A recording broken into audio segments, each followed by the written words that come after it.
Sol Abraham tomó el encendedor con una calma aterradora. Miró directamente a la cámara de seguridad que la observaba desde el rincón superior del living y, con una sonrisa que helaba la sangre, acercó la llama al montón de ropa de Danelik Galazán que había acumulado en el centro de la alfombra. El fuego prendió rápido, devorando las telas sintéticas con un crepitar violento mientras el humo negro comenzaba a subir hacia el techo, llenando la casa de un olor acre y peligroso que hizo sonar las alarmas de inmediato. Pero Sol no se movió.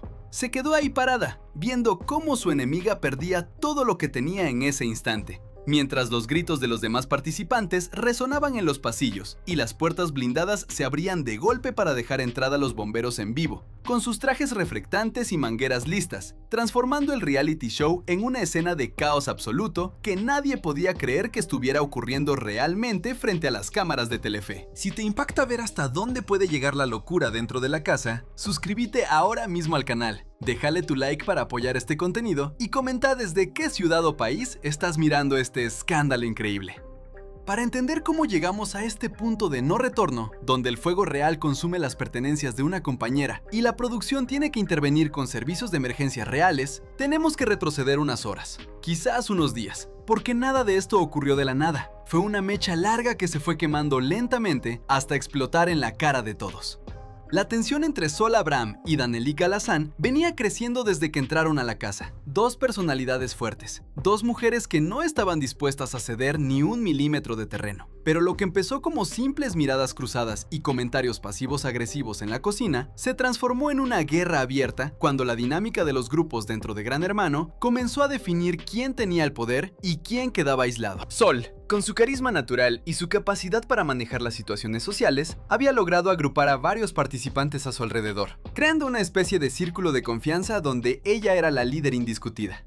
Mientras que Danelik, más introvertida pero igualmente terca, se sentía cada vez más excluida, observando desde la periferia cómo las decisiones se tomaban sin ella, cómo las risas sonaban a sus espaldas y cómo su voz era ignorada en las asambleas.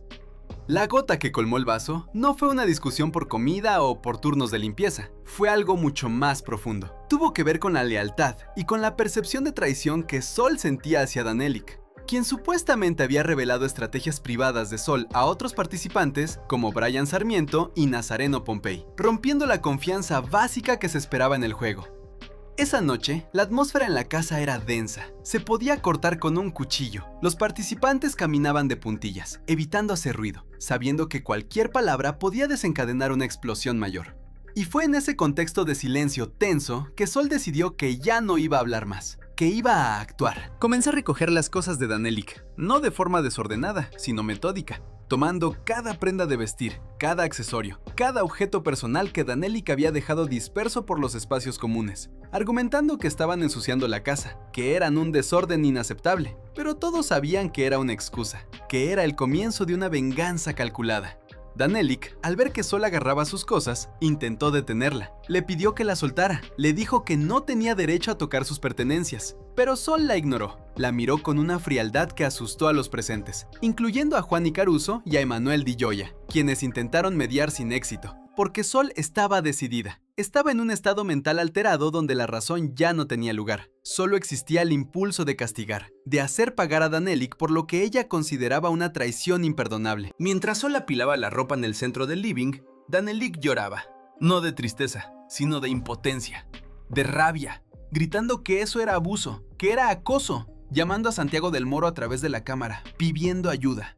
Pero la producción, quizás esperando ver hasta dónde llegaba el conflicto, no intervino de inmediato, dejando que la situación escalara. Un error de cálculo terrible que tendría consecuencias devastadoras. Fue entonces cuando Sol sacó el encendedor. Un objeto común, cotidiano, que de repente se convertía en un arma, y lo encendió. La llama pequeña, azulada al principio, luego amarilla, danzando frente a los ojos horrorizados de todos los que estaban en la sala, incluidos Franco Zunino y Gisela Pintos, quienes retrocedieron instintivamente, sintiendo el calor, sintiendo el peligro, sabiendo que algo muy malo estaba por pasar. Danelik lanzó un grito desgarrador. Intentó abalanzarse sobre Sol para quitarle el encendedor, pero Tamara Paganini y Janina Silly la contuvieron, sujetándola de los brazos, paralizadas por el shock, sin saber si debían intervenir físicamente o si debían huir. mientras Sol, con una serenidad psicópata, dejaba caer el encendedor encendido sobre la pila de ropa.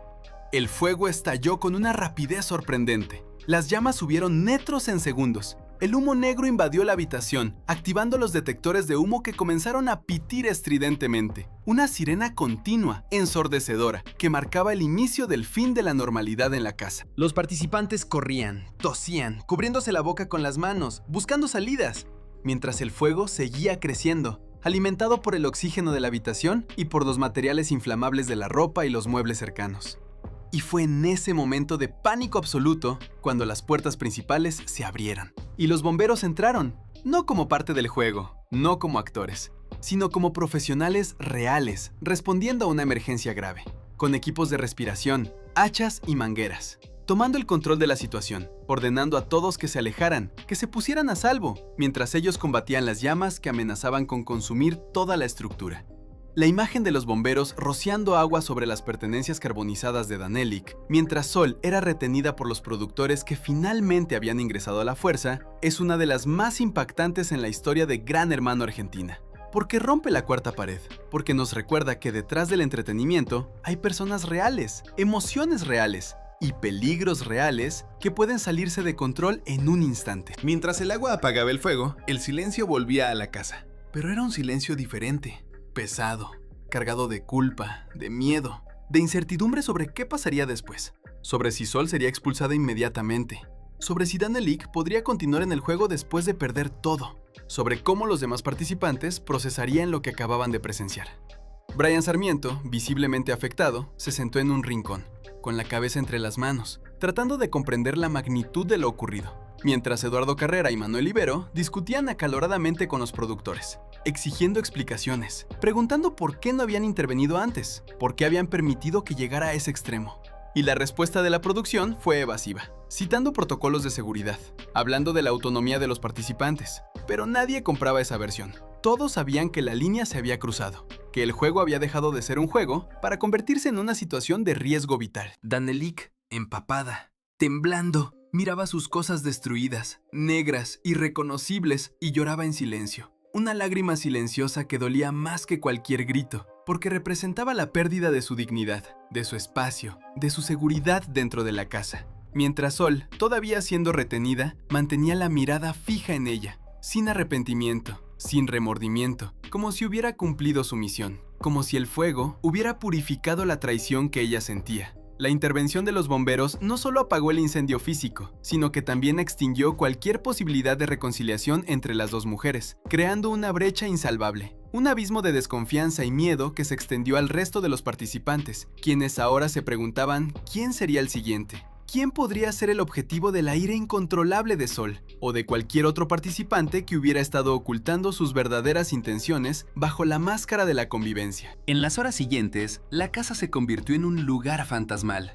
donde nadie hablaba, donde todos evitaban el contacto visual, donde el sonido del agua goteando de los techos mojados era el único recordatorio de lo que había pasado, y donde la presencia de los productores era constante, vigilante, evaluando daños, tomando declaraciones, preparando el terreno para lo que seguramente sería una expulsión inmediata y controversia mediática fuera de la casa.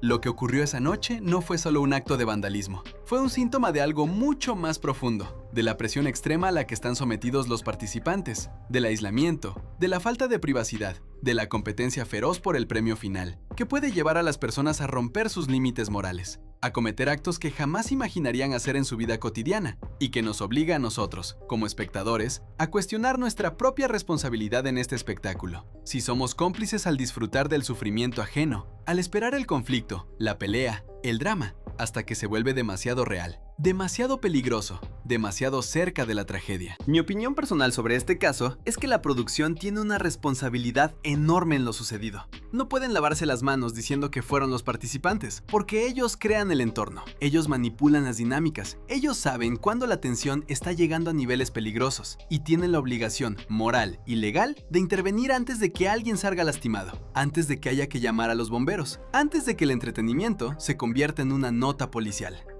Sol Abraham claramente necesita ayuda psicológica urgente. No puede estar en ese estado mental dentro de una casa cerrada con otras personas. Y Danelik merece una disculpa pública y una compensación real por el daño sufrido. No solo material, sino emocional, porque lo que vivió fue traumático. Fue un ataque directo a su integridad. Y ver cómo se normaliza este tipo de violencia en nombre del rating es algo que me parece indignante, que nos dice mucho sobre hacia dónde va la televisión de realidad, donde los límites se borran hasta que ya no quedan, hasta que el fuego real quema la pantalla y nos deja a todos mirando boquiabiertos, preguntándonos si este es realmente lo que queremos ver. No se trata solo de quién ganó o quién perdió, se trata de hasta dónde estamos dispuestos a llegar para entretenernos.